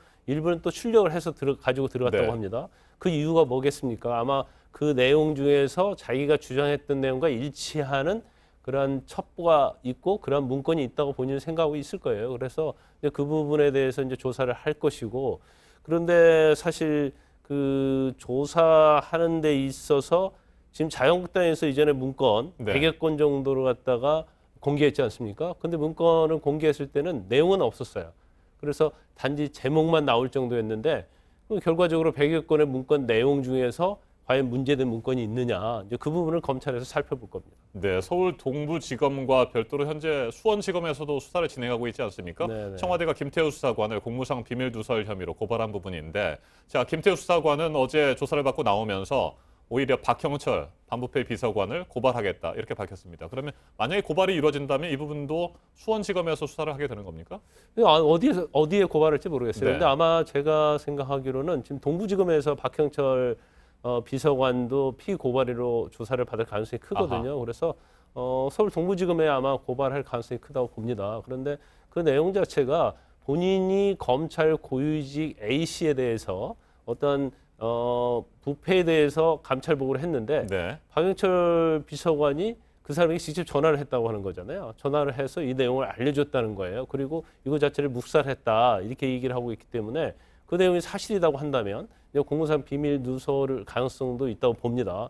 그렇지만 지금 내용 자체를 보면 김태우 수사관의 이야기밖에 없기 때문에 네. 말밖에 없기 때문에 거기에 이제 신빙성에 관한 문제가 이제 검찰에서 판단할 겁니다. 네, 신재민 전 기획재정부 사무관 어제 극단적인 선택을 암시하는 글을 남기고 잠적했다가 네네. 발견이 됐습니다. 자, 기획재정부가 신 전 사무관을 공무상 비밀 누설 혐의로 고발한 상태잖아요. 네. 이 부분에 대한 수사는 어떻게 진행이 될까요?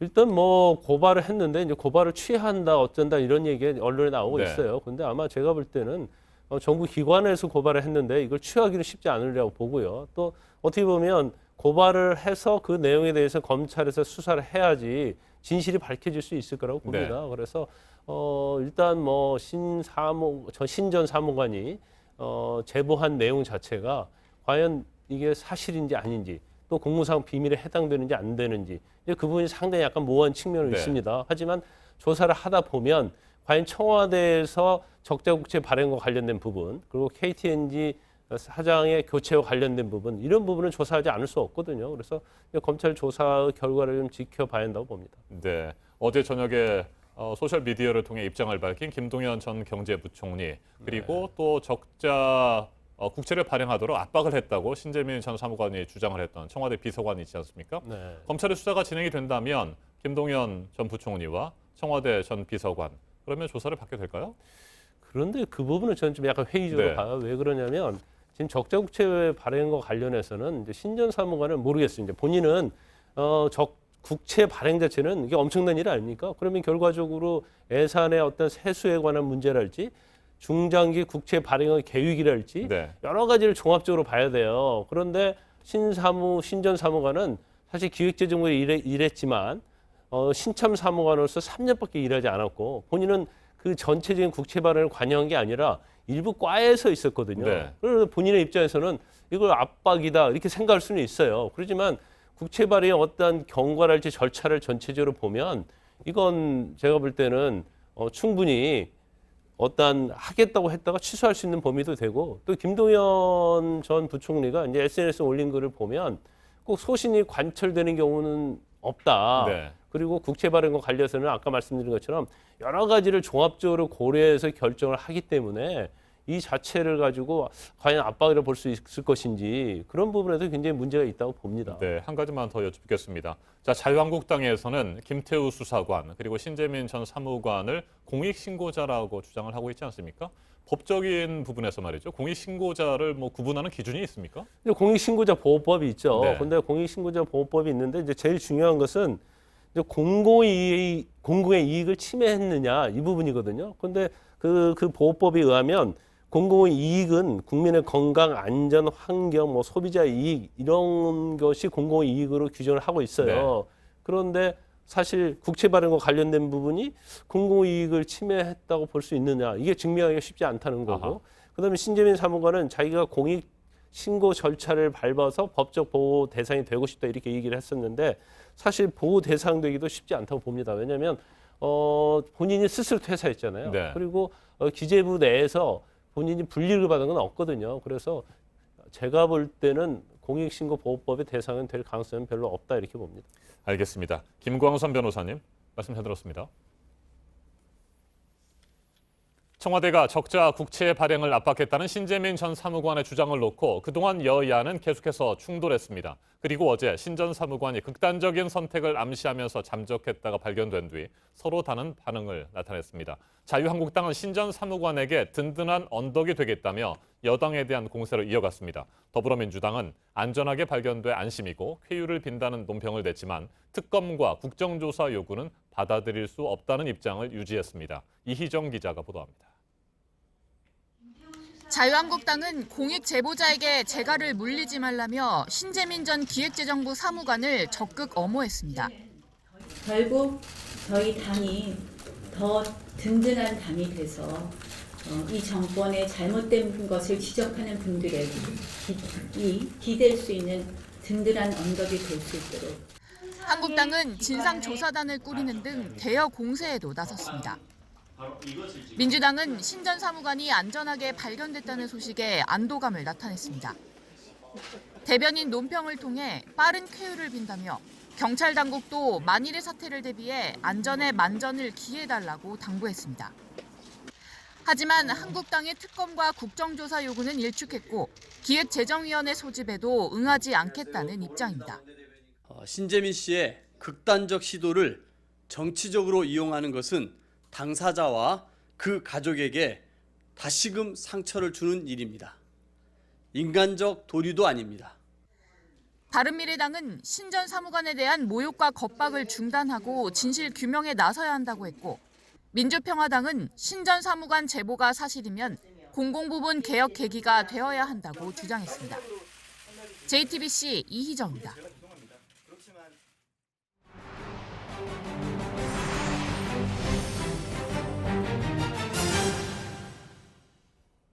카이퍼 벨트로 불리는 태양계 바깥에 있는 행성지대에 미국 항공우주국 나사의 탐사선인 뉴 호라이즌스호가 접근했습니다. 이곳에 소행성 사진을 보내왔는데 마치 눈사람 같은 모습이었습니다. 어환희 기자입니다. That image is so 2018.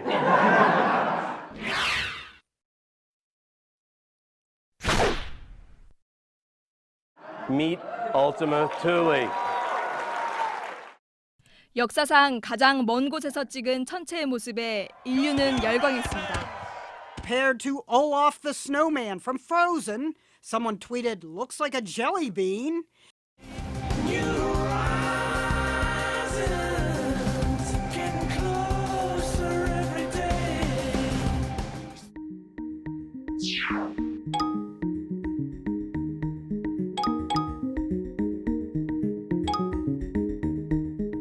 울티마 툴레는 카이퍼 벨트에서 태양 주위를 295년에 한 바퀴 돕니다. Farthest exploration of worlds ever. Our first close-up look at one of these ancient building blocks of the planets. 카이퍼 벨트의 암석과 얼음 조각들은 태양계가 생겨날 때 만들어졌습니다. 이곳에 있는 울티마 툴레도 45억 년 전 만들어진 뒤 거의 변하지 않았습니다. 울티마 툴레의 지형과 성분 등을 분석하면 태양계 초창기 환경을 규명할 수 있을 거라고 과학자들은 기대하고 있습니다. JTBC 어환입니다.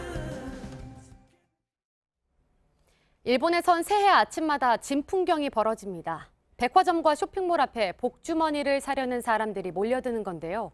이 복주머니엔 판매 가격의 3배에서 많게는 10배에 달하는 상품이 들어 있습니다. 이지은 기자가 보도합니다.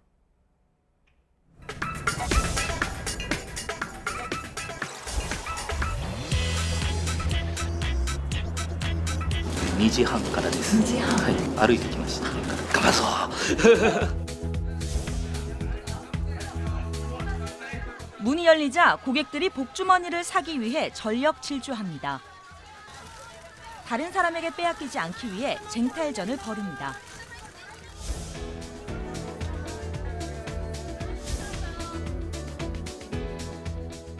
상점마다 복주머니 가격대는 천차만별. 어떤 상품이 들어있는지 보면서 한 해의 운을 점쳐보는 재미도 있습니다. 初めて行って開ける楽しみが争奪戦頑張ります。 외국인에겐 관광 코스로도 큰 인기를 끕니다. Very special. Yeah, it's only one, and the size is good for me.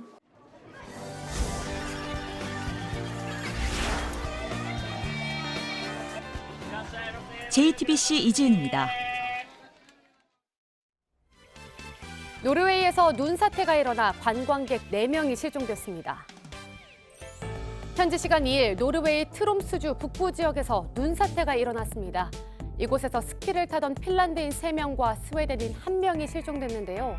계속되는 폭설 때문에 수색 작업이 지연되고 있습니다. 당국은 추가 산사태 위험까지 있어 구조까지는 수일이 걸릴 수도 있다고 밝혔습니다. 미국 뉴욕의 한 교회에선 원인을 알 수 없는 불이 났습니다. 불은 교회 옆 주거용 건물에도 옮겨 붙었는데요.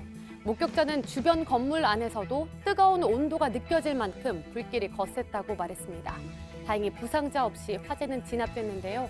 교회 건물이 너무 많이 손상돼서 철거할 예정이라고 합니다. 미국 미시시피주의 한 식료품점 계산원이 단골 손님을 위해 평생 잊지 못할 선물을 준비하고 있습니다. 단골 손님의 아내가 신장 이식을 기다리고 있다는 말에 계산원은 선뜻 자신의 신장을 기증하겠다고 말했습니다. 실제 이식이 가능할지 검사도 받아봤는데요. 다행히 이식 적합 판정을 받고 올 봄에 이식 수술을 받기로 일정을 잡았습니다. 하루하루 숨을 쉬기도 어려웠던 아내는 새 삶을 선물 받은 기분이라고 하는데요. 계산원은 항상 친절하게 대해줬던 손님을 돕는 일이기에 자신의 선택을 후회하지 않는다고 말했습니다. 중국의 한 은행에서 직원들이 모여 퍼즐을 맞추듯 지폐를 맞추고 있습니다. 어찌된 일일까요? 한 남성이 자동차 계약금을 내려고 현금으로 9,000위안, 우리 돈 약 147만 원을 방에 두었는데요. 주방에서 요리를 하는 사이 아이가 방에서 이 지폐들을 찢으며 논 겁니다. 놀란 남성은 조각난 지폐를 챙겨 은행으로 가져왔는데요. 절차에 따라 손상된 돈이 얼마인지 확인하기 위해 직원들이 총동원돼 지폐를 맞췄습니다. 누리꾼들은 남성의 아이가 세상에서 가장 비싼 색종이를 가지고 놀았다며 항상 아이에게 주의를 기울여야겠다는 반응입니다.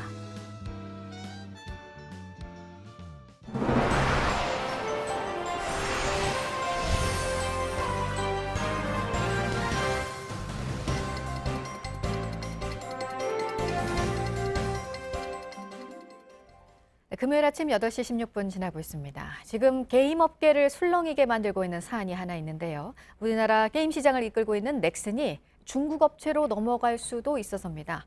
창업주 김정주 NXC 대표가 가지고 있는 지분 전부를 인수합병 시장에 내놓은 상태입니다. 송승환 기자입니다. 바람의 나라, 메이플스토리, 서든어택. 넥슨은 한국 게임 시장을 이끌어온 대표적인 기업입니다. 일본 시장에 상장돼 있는데 시가총액만 약 13조 원 규모입니다. 넥슨의 최대 주주는 지주회사인 NXC입니다. 김 대표와 부인 등이 NXC 지분의 98.64%를 갖고 있습니다.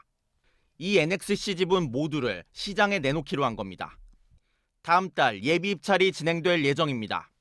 김 대표는 대학 동창인 진경준 전 검사장에게 넥슨 주식 등을 공짜로 줬던 일 때문에 2016년 뇌물 혐의로 기소되기도 했습니다.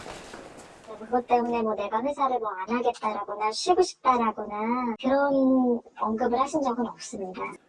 지난해 5월 대법원에서 무죄 선고도 받았다는 겁니다. 재판 중에도 김 대표는 암호화폐 거래소 호빗을 인수하는 등 사업을 다각화해왔습니다. 공개 매각을 추진한 건 넥슨 같은 대형 업체를 인수할 곳이 많지 않기 때문이란 분석이 나옵니다.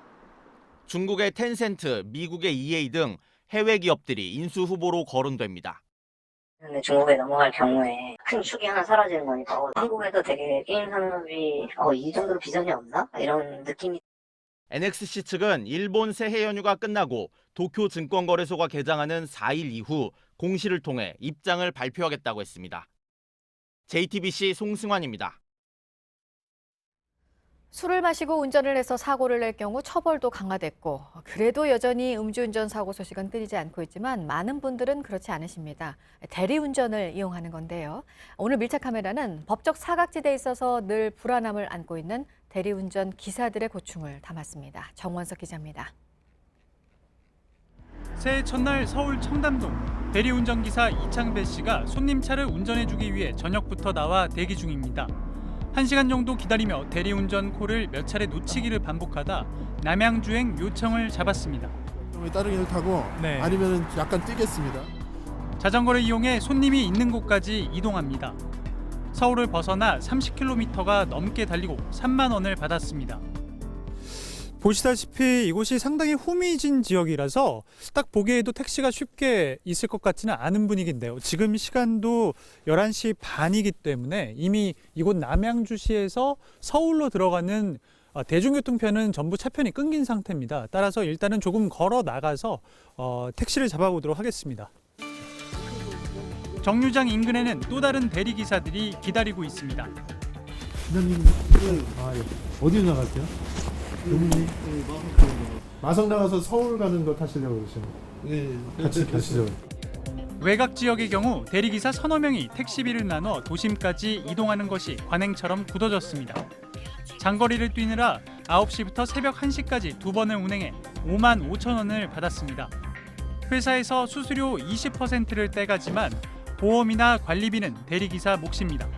매달 한 프로그램당 15,000원씩 가져가고 있는 거고, 그다음 보험료는 기본적으로 평균 한 10만 원 정도씩을 내고 있습니다. 보험료.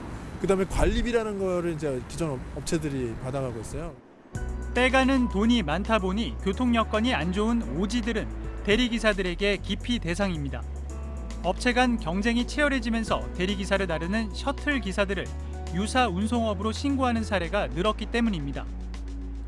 서울 신논현역은 대리기사들에게는 일종의 터미널과 같은 역할을 합니다. 싼 셔틀을 타고 이곳에 와서 내리거나 여기에서 다시 셔틀을 타고 다른 곳으로 이동을 하게 되는데, 최근에는 셔틀 수가 크게 줄었다고 합니다.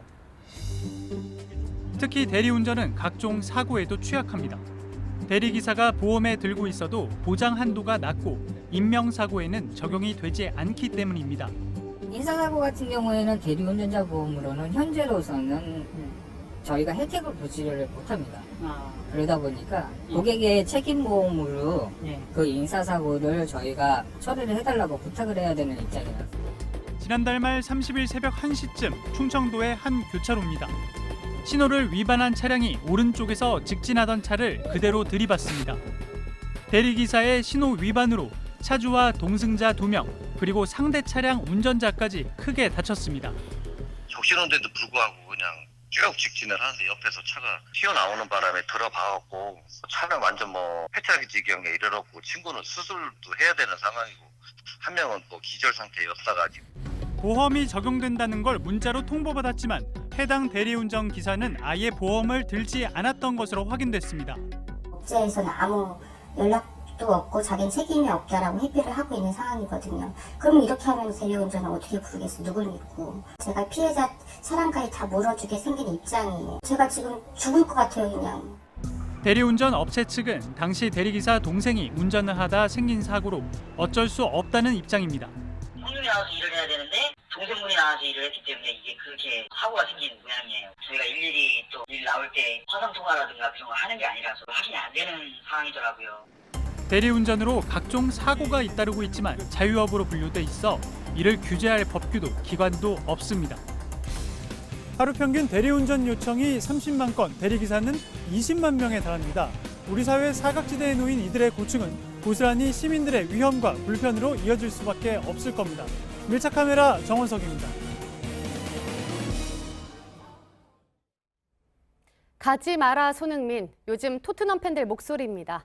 한 달간 골을 쏟아내다시피 한 손흥민 선수에게 아시안컵 대신 토트넘에서 계속 뛰어달라고 애원하는 겁니다. 곧 개막하는 아시안컵, 몰라보게 달라진 손흥민의 가치는 토트넘의 걱정에서 헤아릴 수 있습니다. 이도성 기자입니다. 8년 전 손흥민은 이 골로 알려지기 시작했습니다. 19살에 아시안컵에 선발된 것도 놀라웠는데 쉽지 않은 장면에서 국가대표 데뷔골까지 쏘아올렸습니다. 4년이 흘러 2015년엔 우리 축구에서 빼놓을 수 없는 선수가 됐습니다. 아시안컵 8강전 우즈베키스탄을 무너뜨린 연속골, 호주와 결승전에서 터뜨린 종료 직전 동점골도 잊을 수 없습니다. 세 번째 아시안컵을 앞두곤 상황이 또 달라졌습니다. 지난 한 달간 토트넘에서 쏟아낸 8골, 손흥민의 가치는 더 뛰었습니다. 토트넘 팬들은 이 상황에서 아시안컵을 위해 떠나야 하냐면서 소셜미디어에 애원하듯 글을 올리기 시작했습니다. 손흥민은 지난 가을 아시안게임에 이어 또 아시안컵에 떠나게 돼 미안하다면서 슬프지만 한국을 위해선 중요하다고 말했습니다.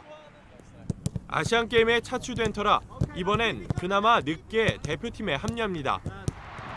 손흥민은 열흘 뒤 토트넘을 떠나 우리 축구의 세 번째 경기 중국전을 준비합니다. 1960년 대회 이후 59년간 아시아 정상에 서지 못한 우리 축구는 오는 7일 필리핀과 첫 경기를 합니다. JTBC 이도성입니다. 아시아축구연맹 아시안컵 필리핀과의 조별리그 1차전이 펼쳐지는 아랍에미리트 두바이에서 우리 대표팀 벤투호가 첫 훈련을 실시했습니다. 지난달 23일부터 아부다비에서 훈련해온 대표팀은 현지 시간 3일 두바이로 이동한 뒤 예비 엔트리를 포함한 23명의 선수가 모두 훈련에 나서는 본격적인 실전 체제에 돌입했습니다. 필리핀과의 조별리그 1차전은 우리 시간으로 오는 7일에 열립니다. 남자 프로배구 현대캐피탈이 우리카드를 3대2로 누르고 선두를 탈환했습니다. 현대캐피탈의 외국인 선수 파다르가 21득점으로 활약하며 우리카드의 5연승을 저지했습니다. 현대캐피탈의 승점은 43점으로 오는 6일 OK저축은행을 상대로 3연승에 도전합니다. 인천 전자랜드가 4연승을 달리며 선두 추격을 이어갔습니다. 전자랜드는 서울 잠실 학생체육관에서 열린 프로농구 정규리그에서 SK를 66대 59로 꺾었습니다. 전자랜드는 선두 울산 현대모비스를 추격했지만 지난 시즌 챔피언인 SK는 10연패의 늪에 빠졌습니다.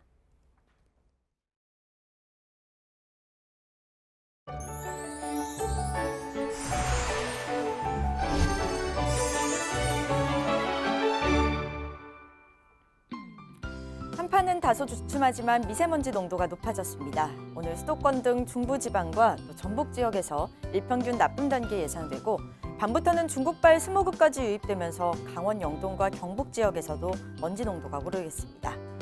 추위의 기세가 약해지긴 했지만 겨울은 겨울입니다. 경기 북부와 강원 영서, 충북과 경북 일부 지역에 여전히 한파주의보 발효 중이고 이 지역을 중심으로 영하 10도 안팎의 기온 보이고 있습니다. 옷차림 따뜻하게 하시기 바랍니다. 오후부터 제주에는 비나 눈이 내리겠습니다. 내일 새벽까지 이어지면서 비는 5에서 10mm, 눈은 산간 지역에 최고 5cm가 쌓이겠습니다. 밤부터 전남 해안에도 빗방울이 떨어지거나 약하게 눈이 날릴 수 있겠습니다. 낮 기온 어제보다 조금 오르면서 평년과 비슷하거나 약간 높겠습니다. 서울과 인천이 4도, 강릉은 8도, 대구와 광주가 6도로 예상됩니다. 북한도 낮 동안 대부분 영상권입니다. 평양은 최고 2도, 함흥은 7도까지 오르겠습니다. 당분간 평년과 비슷한 기온 유지하겠는데요. 아침, 저녁으로는 많이 쌀쌀해서 건강관리 잘하셔야겠습니다. 기상정보였습니다. 아침엔 뉴스워치, 오늘 하루 관심을 가지고 지켜봐야 할, 기억해야 할 뉴스 끝으로 정리했습니다. 신재민 전 기획재정부 사무관이 극단적인 선택을 시도했다가 발견된 뒤 김동연 전 경제부총리가 소셜미디어를 통해 처음으로 입장을 밝혔습니다. 무사해서 다행이라며 소신이 담긴 정책이 모두 관철되는 것은 아니라고 밝혔습니다. 신 전 사무관의 대학 동문들은 관료 조직에서 맞닥뜨릴 수 있는 문제를 개선해야 한다는 점은 누구나 공감할 것이라며 어젯밤 호소문을 발표했습니다. 신 전 사무관의 부모는 무리를 빚게 돼 대신 사과한다는 뜻을 전했습니다. 민간인 사찰 의혹과 관련해 검찰에 소환된 청와대 전 특별감찰반원 김태우 수사관이 검찰에 제출된 것으로 파악된 첩보 문건과 또 윗선의 지시 여부 등에 대해서 9시간가량 조사를 받았습니다. 박형철 청와대 반부패 비서관을 공무상 비밀누설 혐의로 조만간 고발할 것이라고도 밝혔습니다. 미국의 새 하원 외교위원장 내정자 엘리엇 앵걸 의원이 조만간 마이크 폼페이오 국무장관을 의회로 불러서 지지부진한 북한 비핵화 정책에 관해 의견을 들을 것이라는 보도가 나왔습니다. 양국 정상이 2차 북미 정상회담에 대한 의지를 보이는 가운데 회담 일정에 변수가 될 수 있다는 관측도 나옵니다. 수능을 끝낸 남학생 10명이 강릉 펜션에서 일산화탄소에 중독돼 3명이 숨진 사건 수사 결과를 경찰이 오늘 내놓습니다. 가장 관심을 끌고 있는 보일러 배기통이 빠져 있었던 이유에 대해서는 국과수 관계자가 직접 설명을 할 예정입니다. 오늘 전해드릴 소식은 여기까지입니다. 이상으로 JTBC 뉴스 아침엔 금요일 순서 모두 마치겠습니다. 건강한 주말 보내시기 바랍니다. 고맙습니다.